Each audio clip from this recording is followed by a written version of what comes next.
사랑하는 성도 여러분, 한 주간도 잘 주님의 은혜 안에 평안히 지내셨습니까? 제가 예전에 미국에 잠시 6개월 정도 있을 때에 장례식에 한번 참여한 적이 있었습니다. 궁금하기도 하고 가까운 분은 아니었지만 그 가까운 친구의 아는 분의 장례식이어서 한번 간 적이 있었는데 그 장례식장에 들어서서 제가 좀 의아한 그러한 광경을 보았습니다. 보통 장례식이라 하면 우리 나라도 이렇게 좀 어둡고 검정색 위주의 정장이나 드레스를 입고 가고 외국에도 제가 영화나 이런 아는 곳에서 본 것은 그러한 비슷한 모습이었습니다. 그런데 그 장례식은 특별히 유족들 가운데서도 몇몇 사람들이 검은색이 아닌 하얀색 또는 색색들의 옷을 입고 있었던 것입니다. 그리고 분위기도 여느 장례식과는 좀 다르게 좀 기쁨의 축제 같은 느낌이 있었습니다. 자연스럽게 사람들의 웃음이 흘러나왔고 예배가 시작되자 부르는 찬송가도 조금 빠른 템포의 찬송가, 그 기쁜 내용의 그러한 찬송가였습니다. 설교하시는 목사님의 메시지도 슬픔보다는 소망과 어떤 긍정에 대한 그런 마음들이 담겨있던 메시지였습니다. 지금 좀 나이 들어서 생각해 보면 돌아가신 분의 연세가 아주 많으셨고 이른바 우리가 호상이라고 부르는 그러한 장례식이었기 때문에 그럴 수도 있겠다 하는 생각이 들기도 하고요. 또 신앙적으로 보면 우리가 죽음 이후에 영원한 천국에 입성하는 것 아니겠습니까? 그래서 우리가 죽음을 슬퍼하는 것보다는 기뻐하는 것이 우리의 신앙에 더 맞겠다라는 것도 맞는 것 같습니다. 하지만 당시에는 솔직히 말씀드리면 조금 그 분위기가 제게 익숙하진 않았습니다. 마음 한구석엔 좀 묘한 그런 당황스러움도 있었습니다. 그런 이유를 당시에 이제 친구를 통해서 이제 물어보니까 그 돌아가신 고인이 생전에 이러한 유언을 남겼다고 해요. 내 장례식 때에 절대로 울지 마라. 그리고 나를 관 속에 눕힐 때 내 손에 꼭 포크를 쥐어다오. 사람들이 그 포크를 볼 수 있게 해다오. 이유가 무엇이었을까? 우리 문화 속에서는 잘 이해할 수 없는데 이 서양에는 맛있는 이제 음식을 먹고 메인 식사를 마치고 나면 웨이터가 접시를 치우면서 이렇게 얘기를 한답니다. 포크를 가지고 계십시오. 포크는 가지고 계세요. 왜냐하면 곧 맛있는 달콤한 디저트가 나올 것이기 때문이라는 거예요. 그러니까 이분은 자신의 죽음을 통해서 이 자신의 장례식에 찾아온 사람들에게, 이 조문객들에게 자신의 죽음이 끝이 아니라 가장 좋은 것은 아직 오지 않았다라고 하는 위대한 부활의 소망을 알리고 싶었던 것입니다. 그러면 얼마나 멋지고 또 훌륭한 그런 믿음입니까? 죽음 이후에 영원한 천국이 있고 우리가 우리의 영혼의 안식을 누리며 육체의 부활을 기다린다는 것은 그것을 확실한 그러한 고백을 그가 하고 있는 거죠. 이러한 모습을 보면서 한편 제 마음속에는 이러한 생각들도 들었습니다. 그런데 항상 이런 모습만 있지 않습니까? 사랑하는 가족들의 죽음 앞에서 때로는 절망하고 슬퍼하고 낭망하고 통곡하는 그러한 모습들을 우리는 더 자주 볼 텐데 그러한 모습은 과연 그러면 믿음이 없기 때문인 것일까? 장례식에 참여할 일들이 점점 많아지면서 가장 슬픈 장례 중에 하나는 부모보다 자식이 먼저 이 세상을 떠날 때 그 장례식에서 정말 먼저 떠난 자녀를 붙들고 정말 오열하다가 기절하는 그러한 부모의 모습들을 저는 본 적도 있습니다. 어떻게 이것을 이해해야 할까? 뿐만 아니라 사랑하는 아내를 선교지에서 선교사님이 이 아내를 먼저 보내고 아내의 죽음 앞에 부활을 설교하던 그 입술에 그 떨리는 입술과 그 찬송 한 장을 다 부르지 못하고 오랜 시간 동안 미안함과 그리움에 사로잡혀 살아가는 그 모습을 과연 우리는 어떻게 받아들여야 할까? 오늘 우리가 함께 찬양했던 내 평생에 가는 길, 그 후렴의 고백 속에 보면 내 영혼 평안해 라고 했던 그 위대한 찬송시를 썼던 이 스태포드와 같은 사람은 사실 딸 4명을 바다에서 한꺼번에 잃고 그가 불렀던 이 고백처럼 할 수 있는 그런 믿음의 거장도 있겠지만 솔직히 저 자신을 보면 제가 제 사랑하는 가족을 만약에 잃는다면 아무리 기도해도 그것이 단숨에 그것을 기쁨에 승화시킬 그러한 능력이 제게는 없다라는 자신이 없다라는 그러한 생각이 듭니다. 가슴에 거대한 돌덩이를 얹은 채 평생을 아파하며 그렇게 지낼 것 같다라는 생각이 듭니다. 그렇다면 이처럼 우리가 부활을 믿는다고 하면서 현실의 그러한 죽음과 그러한 상실 앞에서 우리가 속절없이 무너지고 흔들리는 인간의 나약함을 우리 주님은 어떻게 바라보실까? 아이고, 야, 참 너 그렇게 오랫동안 신앙생활을 했는데, 그렇게 오랫동안 믿음 생활을 했는데 아직도 믿음이 그것밖에 되지 않니? 너의 믿음이 참 아직도 연약하구나 라고 하면서 우리를 국률하게 불쌍하게 여기실까? 아니면 조금 우리를 나무라실까? 오늘 요한복음 11장의 본문 속에 들어가서 오늘 저는 이 절망의 맨 밑바닥에 있는 한 여인을 보게 되었습니다. 그 안에서 오늘 우리 주님의 마음을 우리가 함께 보기를 원하는데요. 오늘 상황은 정말 절망 그 자체입니다. 예수님께서 베다니 마을에 도착하셨을 때 나사로는 이미 죽어서 3일째가 되었습니다. 이 사흘이 된 사람, 이 3일이 지나면 영혼도 육체를 떠나 이미 완전히 떠나버렸다라고 이 유대인들은 믿었고, 그래서 인간이 가질 수 있는 신락 같은 희망의 1%조차도 완벽하게 끊어진 상태를 보여주는 것이 바로 이 사흘이 지난 그러한 시간이 보여주는 우리에게 의미입니다. 그때 비로소 주님이 오셨다는 소식을 듣고 이 마르다가 뛰어갑니다. 그리고 21절에 보면 주님을 보자 참았던 눈물을 터뜨리며 이렇게 말하죠. 주님이 여기 계셨더라면 내 오라버니가 죽지 아니하였을 것입니다. 여러분, 이 짧은 한마디에 얼마나 많은 감정이 교차하고 있을까. 유대인들이 주님을 죽이려 했기 때문에 빨리 오시지 못한 주님의 상황을 마르다도 머리로는 분명히 이해하고 있었을 것입니다. 그래서 대놓고 원망할 수는 없었을 거예요. 그러나 이미 마음 한구석에 치밀어 오르는 그 지독한 아쉬움과 그러한 섭섭함은 어쩔 수 없었을 것입니다. 만일 주님이 조금만 더 빨리 오셨더라면, 차라리 우리가 오빠를 업고 주님께 갔더라면 이라고 하는 이미 끝나버린 일에 대한 이러한 깊은 후회가 그의 영혼을 짓누르고 있었을 것입니다.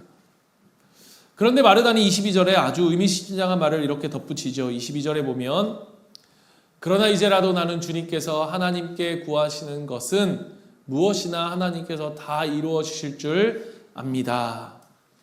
여러분, 이 말이 무슨 뜻일까요? 이 마르다가 지금 주님께서 당장 저 돌문을 열고 썩어가는 내 오라버니를 살려주실 것이라고 나는 믿습니다 라고 하는 그 고백을 하고 있는 것일까? 만약 그랬다면 이 마르다가 39절에 보면 이 나사로의 육신의 부활을 지금 살려주실 것을 믿고 기대했다면 39절에서 예수님이 무덤에 돌을 치우라고 하셨을 때에 주여 죽은 지가 지금 나흘이나 되어서 벌써 냄새가 납니다 라며 예수님을 가로막지는 않았을 것입니다. 그렇다면 이 마르다의 말은 무슨 뜻일까? 여러분, 저는 이 마르다의 말이 나사로의 부활을 죽은 나사로를 살려달라라고 하는 그러한 것보다는 주님, 지금 제 마음이 너무너무나 괴롭고 정말로 지옥 같습니다. 내 힘으로는 도저히 이 아픔을 이길 힘이 없습니다. 이길 수가 없습니다. 오라버지는 이미 죽었지만 그럼에도 불구하고 주님이라면 내게 정말로 어떤 위로나 평안이라도 주실 것을 믿습니다 라고 하는 처절한 몸부림, 매달림에 가깝지 않았을까? 무엇을 구해야 할지 모르는 답답하고 캄캄한 그러한 심정으로 주님의 옷자락을 붙들고 있었을 것입니다. 이 깊은 슬픔에 잠긴 마르다에게 예수님이 뭐라고 말씀하십니까? 23절 말씀입니다. 내 오라버니가 다시 살아날 것이다. 여러분, 한번 생각해 보십시오. 여러분이 오라버니를 잊고 넋이나가 마르다라고 했다면 이 말씀을 어떻게 들었겠습니까? 우리가 장례식장에 찾아온 수많은 성도들, 목사님, 그리고 조문객들이 우리가 이런 위로를 하지요. 그래도 천국에 갔으니까요. 그래도 감사한 거 아니겠습니까? 우리가 마지막 날에 다시 만날 겁니다. 그래서 마르다는 이렇게 대답합니다. 어떻게 대답합니까? 마지막 날에, 지금 말고 마지막 부활 때에 그가 다시 살아날 것을 내가 압니다. 여러분, 이 대답을 가만히 우리가 생각해 보면 마르다의 대답은요, 교리적으로 완벽한, 틀린 데가 없는 100점짜리 정답입니다. 하지만 이 말을 하는 그녀의 목소리에는 어땠을까? 힘이 없고 정작 부활을 믿는다면서도 당장 이 눈앞에 있는 뼈저린 그 죽음과 상실 앞에서 하염없이 눈물을 쏟아 흘리고 있었을 것입니다. 그러니까 머리로는 마지막 날의 그 영광스러운 부활을 알지만 가슴은 지금 눈앞에 오늘의 당장의 그 죽음과 헤어진 부활 그 상실 때문에 그 가슴이 억눌려지고 정말 미어터지고 있었겠죠. 어떤 고난 앞에서도 우리가 절대로 흔들리지 않고 슬퍼하지 않으며 꿋꿋하게 우리가 할렐루야를 외치는 그러한 믿음, 이러한 믿음이 좋은 믿음이라면 이러한 믿음을 갖고 있는 사람들에게는 오늘 마르다의 모습은 분명히 성에 차지 않는 낙제점이었을 것입니다. 그런데 여러분, 놀라운 사실은 예수님은 부활을 믿는다면서도 앞에서 그 앞에 죽음 앞에 눈물을 흘리고 말할 수 없는 슬픔 가운데 있는 앞뒤가 맞지 않는 것 같은 그 하나님의 능력을 믿어내지 못하고 있는 연약한 마르다를 향해서 단 한 번도 책망하지 않으셨다는 거예요. 마르다야, 내가 그렇게 너에게 말을 했고 내가 이렇게까지 너에게 설교를 오랫동안 사랑하는 너에게 많이 했건만 너는 아직도 그렇게 믿음이 거기까지밖에 되지 않니? 우리가 결국에 너의 오라비 천국에 가서 우리 모두가 다 천국에 갈 텐데 너는 왜 이렇게 슬퍼하고 있니? 라고 그를 다그치지 않으셨다는 것입니다. 오히려 예수님은 어떻게 하십니까? 무덤 앞에서 울고 있는 그러한 마르다와 마리아를 향해, 그리고 그 조문객들을 보시면서 35절에 보면 어떻게 하십니까? 예수께서는 눈물을 흘리셨다. 여러분, 성경에서 가장 짧은 구절이 바로 이 구절입니다. 딱 두 단어. Jesus wept. 무슨 얘기입니까? 예수님께서 우셨다. 여러분, 조금 뒤에 나사로를, 여러분, 저는 사실 이 말씀이 이 눈물을 어떻게 이해해야 될까라고 하는 질문이 제 안에 있었어요. 왜냐하면 여러분, 지금 예수님이 왜 우셨을까? 조금 뒤에 분명히 무덤에서 나사로를 완벽하게 살려내실 거잖아요. 그들은 모르고 있었지만 예수님은 알고 계셨고 계획하고 계셨거든요. 그러한 기가 막힌 계획을 갖고 계셨다면 오히려 눈물을 흘리지 않으셨을 것 같아요. 그럼에도 불구하고 그런데 주님은 굳이 지금 울고 계세요. 그것이 쇼가 아니었다면 예수님은 지금 그들의 슬픔 한가운데로 함께 들어가서 그들과 함께 슬퍼 울고 계셨던 거예요. 과연 예수님은 왜 우셨을까? 여러분, 이 예수님의 눈물은 죽음 앞에서, 고난 앞에서, 질병 앞에서, 어려움 앞에서 철저히 무너져 내릴 수밖에 없는 인간의 그 나약한 실존을 우리 주님은 너무나 깊이 아파하시고 우리를 긍휼히 여기셨기 때문인 것입니다. 여러분, 여기서 우리가 한 가지 중요한 사실을 알아야 돼요. 우리가 말하는 믿음, 기독교의 믿음이라는 것, 우리 주님이 우리에게 말씀하시는 믿음이라는 것은 인간의 감정을 억누르는 마취나 진통제를 이르는 것이 아닙니다. 여러분, 믿음이 좋으면 슬픔이 없어집니까? 믿음이 좋다고 해서 슬픔이 없어지지 않습니다. 아픈 건 아픈 것입니다. 고난의 한복판에서 서면 우리는 이런 질문합니다. 왜 하나님이 나에게 이러실까? 내가 뭘 잘못했을까? 하나님 뭐하고 계시는가? 이러한 우리의 자책. 사랑하는 여러분, 우리가 그러한 자책과 또 죽음 앞에서 정말로 마음 아파하며 눈물을 흘리는 것, 사업이 망해서 경제적으로 힘들어서 며칠 밤낮으로 뜬 눈을 세우기도 하고, 자식의 문제로 억장이 무너져 말할 수는 없지만 누구에게 말할 수 없는 마음으로 예배당 뒤편에 앉아 소리 없이 눈물만 흘려도 여러분 괜찮습니다. 부활을 믿고 천국을 믿지만 여전히 현실의 죽음과 실패 앞에서 우리 벌벌 떨고 있는 그러한 우리의 모습, 우리의 연약함, 우리의 찌질함, 그 모습을 우리 주님은 나무라기보다는 그 모습 있는 그대로 우리를 그 품에 안아주시며 함께 울어주시는 분이기 때문입니다. 그렇다면 여러분, 중요한 것은 이거예요. 이토록 무기력하고 철저한 슬픔 속에서 주님이 마르다에게 진짜로 원하셨던 것은 과연 무엇일까? 주님은 그렇게 눈물범벅이 된 마르다를 똑바로 쳐다보시며 정말로 기독교의 역사상 가장 중요한 위대한 선언을 하고 계시죠. 그것이 바로 오늘 25절과 26절의 말씀입니다. 오늘 이 말씀이 우리에게 정말로 중요한 말씀인데요. 25절, 26절 같이 한번 읽습니다. 시작. 나는 부활이요 생명이니 나를 믿는 사람은 죽어도 살고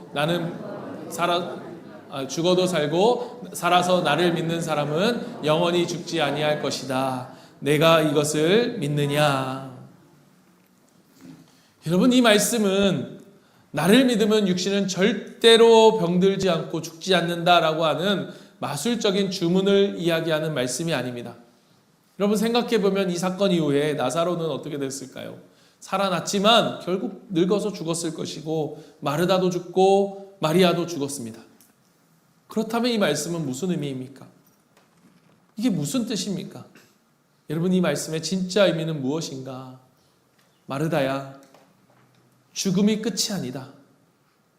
사망 권세를 박살내고 뚫고 나오는 그 영원한 생명, 그것이 바로 나다. 지금 내 눈앞에 서 있는 나, 그 예수가 바로 너의 모든 문제의 해답이다. 상황은 1%도 변하지 않는 것 같고 소망이 없는 그러한 절망이지만 너는 끝까지 나를 믿고 신뢰하고 바라볼 수 있겠니? 그 주님의 압도적인 질문 앞에서 정말로 눈물 콧물로 얼룩진 이 마르다의 입에서 기적 같은 엄청난 고백이 나옵니다. 그 고백이 터져 나오는데 그게 바로 27절 말씀입니다. 우리 같이 한번 읽습니다. 예, 주님은 세상에 오실 그리스도이시며 하나님의 아들이심을 내가 믿습니다. 아멘. 여러분, 오늘 이 고백을 제가 묵상하는데 정말 제 마음속에 소름이 돋았습니다. 여러분, 이 고백 어디서 많이 들어본 고백 아닙니까? 마태복음 16장에서 베드로가 예수님 앞에 고백하죠. 주는 그리스도시요 살아계신 하나님의 아들입니다. 그 위대한 고백은 예수님의 말씀처럼 교회의 반석이 되었고 우리 모든 신앙의 기초가 되고 반석이 된 그러한 너무너무나 위대한 고백이었습니다. 그런데 여러분, 지금 이 고백이 누구의 입에서 나오고 있습니까? 마르다의 입에서 터져 나오고 있다는 거예요. 그게 제게는 말할 수 없는 감동이었어요. 여러분, 사도 요한이 이 말씀을 우리에게 전해주면서 예수님이 이 마르다를 통해서 이 고백을 하게 하시면서 오늘 우리에게 주시고자 하는 메시지는 무엇이었을까? 여러분, 이 고백이 그 엄청난 부활을 경험하고 난 이후에 혹은 정말로 성공과 누가 봐도 정말로 형통한 삶이다라고 말할 수 있었던 사람의 입에서 터져 나오는 고백이 것이 아니라 지금 누구의 입에서 나오는 고백입니까? 오라비의 시체가 썩어가는 그 냄새나는 무덤 앞에서 사실 그 육신의 부활이라고 하는 거, 예수님이 말씀하시는 부활이 뭔지도 잘 모르는, 그 정확히 알지 못하는 그 마르다, 그저 슬픔에 빠져 엉엉 울고 있었던 연약한 그 여인의 입, 이 마르다의 입을 통해서 예수님이 이 위대한 고백을 선포하게 하셨다는 거예요. 눈물 속에서 피어나는 위대한 고백인 것입니다. 여러분, 저는 이것이 바로 오늘 복음의 역설, 오늘 우리에게 주시는 이 복음의 정말로 위대하고 아름다운 모습이라고 생각해요. 여러분, 우리 주님이 우리에게 진짜 원하시는 제자됨이라는 것은 어떠한 상황 속에서도 감정이 흔들리지 않고 흔들리지 않는 정말로 그러한 완벽한 믿음을 갖고 있는 것, 그것이 아니라는 거예요. 우리는 슬픔에 빠지기도 하고요. 두려운 마음 속에 정말 주저앉아 울기도 합니다. 그러나 여러분, 그 절망의 밑바닥에서 모든 것이 끝났다라고 여겨지는 그 무덤 앞에서 상황은 하나도 바뀐 것이 없지만 여전히 그 앞에서 내 마음은 무너지고 흔들리고 찢어질 듯 아프지만 그럼에도 불구하고 예수님만이 나의 유일한 소망입니다. 주님만이 유일하게 나의 소망이시고 살아계신 하나님의 아들이십니다 라고 눈물로 매달리는 그 진실한 고백.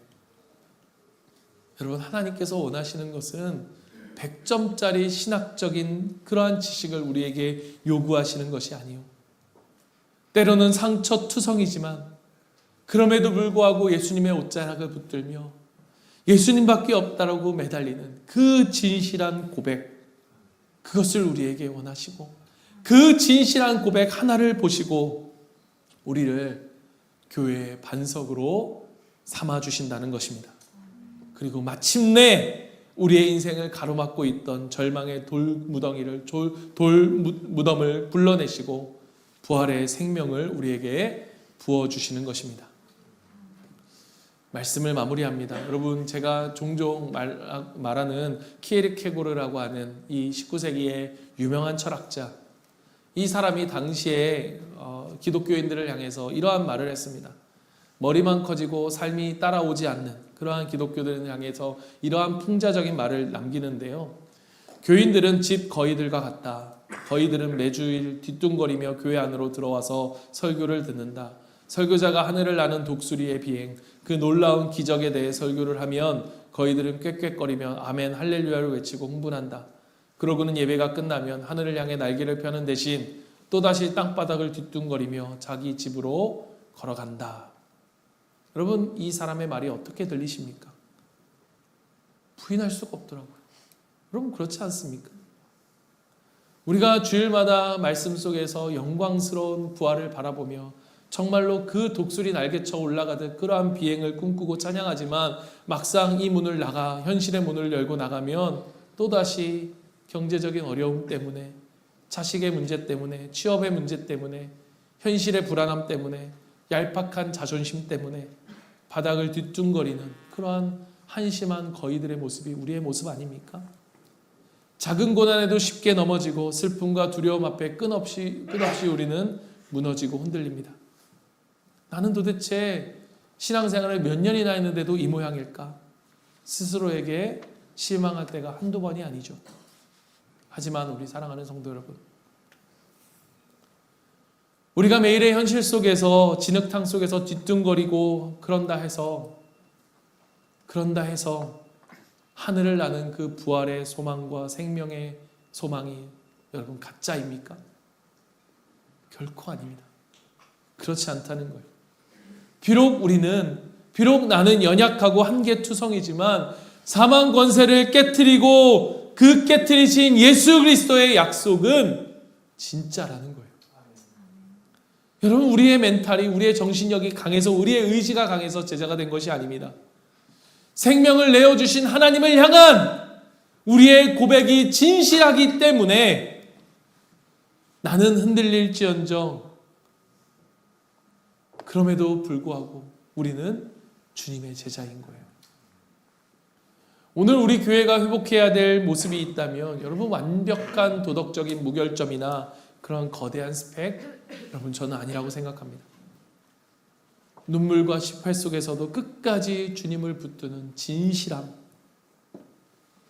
세상이 교회를 향해서 손가락질하는 것은 여러분, 우리의 완전하지 못한 모습 때문이 아니라 우리가 이 진실한 고백을 놓치고 있기 때문은 아닐까?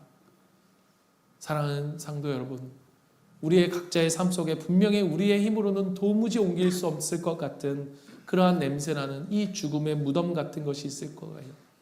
질병의 무덤, 경제적인 어려움의 무덤, 앞날의 캄캄함의 무덤, 깨어진 관계의 무덤. 여러분, 그 앞에 서 계십니까? 그 앞에서 울고 계십니까? 그 앞에서 주저앉아 계십니까? 왜 주님이 내 기도는 안 들어주냐고. 여러분, 우리가 투정 부린다 해도 괜찮습니다. 그러나 사랑하는 여러분, 그 절망의 자리에서 나를 위해 친히 눈물을 흘려주시고 생명을 내어주신 그 주님을 향해 여러분, 이 마르다처럼 그 진실된 고백, 주님이 귀하다 여겨주시고 위대하다 여겨주시는 그 위대한 고백을 여러분 토해내시길 바랍니다. 주님, 그렇습니다. 내 상황은 여전히 죽음 같고 내 마음은 그 오리처럼 뒤뚱거리지만 그럼에도 불구하고 주님은 살아계신 하나님이십니다. 그럼에도 불구하고 주님은 하나뿐인 살아계신 하나님의 아들이십니다. 주님만이 나의 소망이십니다. 내가 굳게 믿습니다. 이 진실한 고백을 품은 우리 가운데 여러분, 우리의 삶의 자리에서 여러분, 이러한 실질적인 삶의 결단을 우리가 하면서 살아가길 원해요. 첫째는요, 여러분, 우리가 하나님 앞에서 이 가짜의 믿음의 가면을 여러분 벗어버리십시다. 하나님이 우리에게 원하시는 것은 100점짜리 정답이 아니에요. 속은 골마 썩어가고 있는데 괜찮은 척, 아닌 척, 두려운데 믿음이 좋은 척, 여러분, 그건 위선입니다. 우리가 남몰래 홀로 있는 시간, 때로는 그 시간이 없어서 운전대를 잡고 있는 그 시간, 텅 빈 골방에서 기도하는 그 시간, 여러분, 우리가 주님 앞에 정직하게 나아가는 거예요. 주님, 내 상황이 이렇습니다. 정말 절망입니다. 냄새나는 무덤과 같습니다. 죽을 것 같이 힘듭니다. 왜 하나님 저를 내버려 두십니까? 여러분, 이 마르다처럼 정직하게 하나님 앞에 토해내는 것입니다. 여러분, 슬픔과 두려움을 감추는 것이 믿음이 아닙니다. 하나님 앞에 나의 마음을 다 쏟아놓고 그럼에도 불구하고 눈물 끝에 기어이 하나님 앞에 나와 주님, 그럼에도 예수님만이 나의 소망이십니다. 고백하며 버텨낼 수 있는 그것이 바로 우리에게 진짜 믿음이라는 거예요. 두 번째는 여러분, 우리 사랑하는 선교제일교회 우리 모두가 서로의 눈물을 닦아주는 그러한 품이 되어야 한다는 것입니다.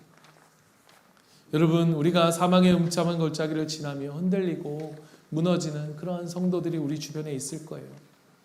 그들에게 찾아가서 우리가 섣불리 기도하면 돼, 기도를 안 해서 그래, 믿음이 왜 이렇게 약하냐, 여러분, 우리가 얄팍한 우리의 교리로 그들을 정죄하며 가르치려 들지 마십시오. 여러분, 예수님의 모습을 보세요. 그 앞에서 그들을 가르치지 않습니다. 뭐라고 말씀하십니까? 함께 우시죠. 예수께서 우셨다. 여러분, 우리가 어떤 공동체가 되어야 하겠습니까? 강하고 완벽한 사람들만이 모인 그러한 엘리트들이 모인 그룹이 아닙니다. 세상에서 이리 치이고 저리 뒤뚱거리는 우리 250명의 거위들이 모여서 서로의 짐을 짊어들고 함께 울어주며 괜찮아, 울 수 있어, 울어도 돼, 그러나 우리 포기하지 말자, 다시 하나님의 약속을 붙들자라고 끌어안아줄 수 있는 진짜 생명의 공동체가 되어야 할 것입니다. 마지막으로 여러분, 우리가 이 진실한 고백과 눈물을 절망의 무덤에 갇힌 이웃들을 향해 흘려보내줘야 합니다. 여러분, 우리가 5월 31일 우리의 교회는 이 생명을 살리는 VIP 초청 집회를 우리가 기획하고 준비하고 있습니다. 나사로의 죽음 앞에서 무력하게 울고 있던 마르다와 마리아처럼 여러분, 우리 주변에는 그 죽음의 무덤 앞에서, 인생의 허무함 앞에서, 세상의 차가운 벽 앞에 갇힌 채 그 무덤 앞에서 정말로 참된 위로를 알지 못하고 홀로 울고 있는 정말 많은 영혼들이 우리의 곁에 있습니다. 오늘 사랑하는 우리 성도 여러분, 우리가 품는 5명의 VIP들을 그 마음에 품고 우리가 매주 기도로 섬기는 거예요. 우리의 섬김은 단순히 그 행사에 사람의 자리를 채우기 위한 숙제가 아닙니다. 죽어가는 내 가족, 정말 죽어가는 내 사랑하는 그 친구들, 그들을 살려내는 구조 작업인 거예요. 교회에 한번 와봐 라고 하는 가벼운 그러한 권유를 넘어 그들의 삶으로 들어가 그들과 함께 그들 곁에 다가가서 진실하게 예수님처럼 눈물을 흘리며 그들을 위해 기도해 주는 것입니다. 내가 만난 부활의 주님, 나의 이 연약함마저도 품어주시고 안아주신 그 생명의 주님께로 그들을 이끌어 주십시오. 우리가 한 영혼을 정말로 그렇게 긍휼히 여기며 섬길 때 주님은 우리의 헌신을 통해서 그들의 인생의 돌무덤을 굴러내시고 부활의 기쁨을 그들 가운데, 부활의 생명을 그들에게 허락해 주실 것을 믿습니다. 여러분, 이 마르다의 진실된 고백으로 오늘 우리의 삶을, 치열한 삶을 버텨내고 또 무덤에 갇힌 이 5명의 VIP들을 생명으로 이끄는 자마다 주님께서는 정말로 우리의 생각과는 달리 완벽한 주님의 때에 반드시 그 무덤의 돌무더기를 굴려내시고 썩은 냄새를 부활의 영광으로 바꾸시며 다른 것이 아닌 오늘 우리의 이 진실된 고백 하나만을 우리의 무기로 삼아서 흔들리고 아픈 이 세상을 우리로 하여금 서로 부둥켜 안고 넉넉히 이겨낼 수 있도록 우리를 도와주실 것입니다. 그렇게 살아갈 수 있는 저와 여러분 우리 모두가 되기를 주님의 이름으로 간절히 축원합니다. 아멘. 우리 이 시간 같이 한번 잠시 한 3분 정도 우리 묵상하며 우리 조용한 가운데 우리 자신에게 한번 하나님의 음성을 듣는 시간을 가집시다. 여러분 우리가 신앙이라고 하는 그러한 이름으로 내 안에 있는 슬픔 또는 두려움, 상실감을 그저 억누른 채 또는 누군가의 그런 아픔을 쉽게 판단하고 정죄한 적은 없습니까? 하나님 앞에서 우리의 연약함을 정직하게 고백합시다. 그러나 그 연약함 뒤에 우리가 고백해야 할 우리의 진실된 고백은 무엇입니까? 주님만이 나의 소망이십니다. 여러분 그 진실된 고백, 하나님 이 진실된 고백으로 우리를 붙드시고 그 진실된 고백을 반석 삼아서 우리가 정말로 끝까지 살아내야 될 우리의 삶의 자리는 어디인가? 오늘 이 말씀을 통해서 우리에게 주신 하나님의 음성을 듣고 우리가 반응하는 그리스도인으로서 우리가 주님 앞에 진실되이 반응하며 나아가는 시간이 되었으면 좋겠습니다.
오늘 말씀을 듣고 우리가 그냥 그런가 보다 하고 지나가면 우리의 인생 가운데 우리의 삶에 아무 일도 안 일어날 것입니다. 그러나 오늘 이 말씀 속에서 오늘 나에게 주시는 마르다와 같은 우리의 인생 가운데 주시는 하나님의 음성을 듣고 정말로 한 주간 그 말씀대로 살아보기를 결단하고 우리의 마음을 쏟아놓고 기도하고 우리의 두려움을 내어놓고 하나님만이 나의 소망입니다 라고 고백하며 나아가는 그러한 분들, 또 정말로 기도가 필요해서 그렇게 함께 기도하시길 원하시는 분들은 우리가 찬양할 때 앞으로 나오셔서 헌신단에 나오셔서 기도 제목을 적으시면 같이 후에 기도하도록 하겠습니다.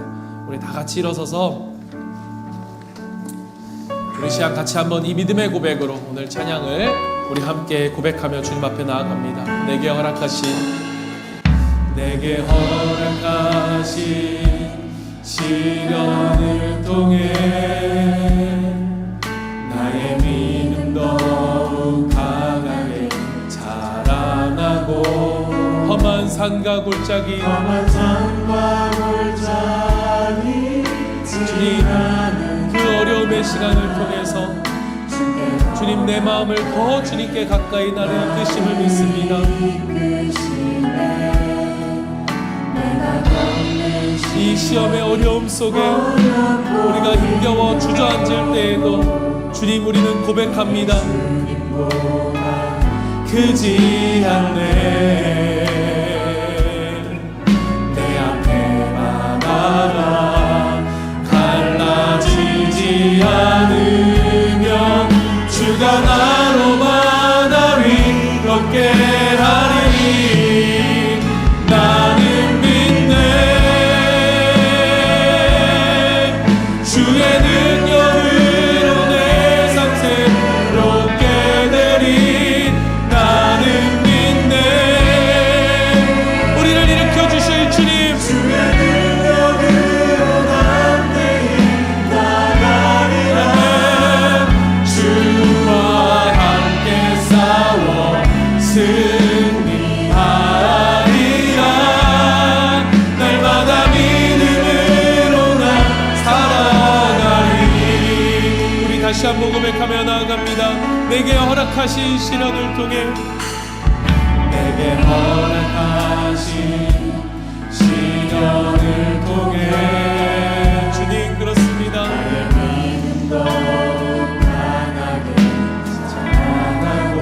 험한 산과 골짜기 지나는 내 마음과 주님의 마음을 더 닿게 하시는 주님, 주님의 마음을 더 알길 원합니다.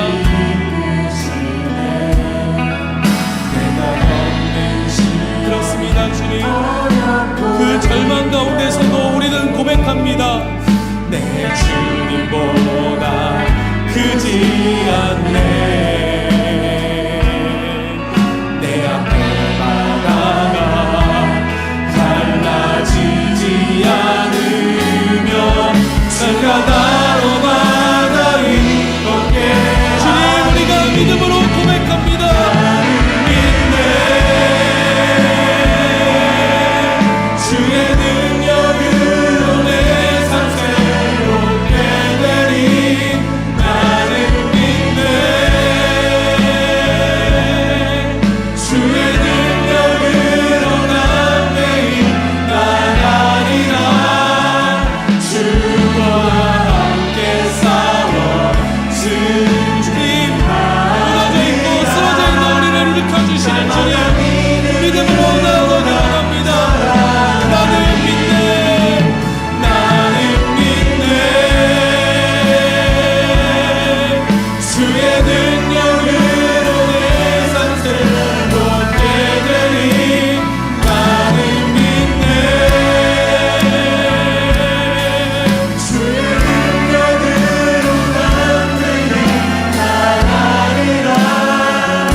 사랑하는 우리 성도 여러분, 이제 평안한 마음으로 세상 속으로 나아가십시오. 믿음과 사랑 안에서 모든 일을 행하며 선한 일에 용기를 가지시며 악을 악으로 갚지 마십시오. 연약한 자를 돕고 병든 자를 돌아보며 어려움 속에 있는 이웃을 찾아 그들을 위로하십시오. 교회와 목장에서 서로를 세워주고 VIP를 사랑으로 섬기며 모든 사람을 존경하고 사랑하십시오. 그리고 어떤 일에도 소망을 포기하지 마십시오. 거룩하신 성령께 순종하여 기쁨과 감사가 넘치는 삶을 살아가시길 바랍니다. 그러할 때 우리 하나님께서는, 우리 아버지께서는 언제나 여러분을 항상 곁에서 도와주실 것입니다. 이제는 우리 주 예수 그리스도의 은혜와 하나님의 크신 사랑과 성령님의 함께하심이 오늘 나의 연약함을 주님 앞에 정직하게 고백하며 주님 앞에서 눈물을 흘리는, 그러나 그 눈물 끝에 주님만이 나의 소망이십니다. 나는 주님밖에 없습니다. 진실한 고백으로 나아가는 우리 사랑하는 모든 성도들과 그 진실한 고백을 붙들고 서로를 세워주며 또 그 무덤 앞에 있는 영혼들을 주님께로 이끌기를 결단하는 우리 사랑하는 모든 성도들 머리 위에, 그들의 가정 가운데, 그들의 일터 가운데 이제부터 영원토록 항상 함께 있을지어다. 아멘. 주님, 그렇습니다. 하나님께서 우리의 고백을 받아주시고 이 고백 속에서 역사하실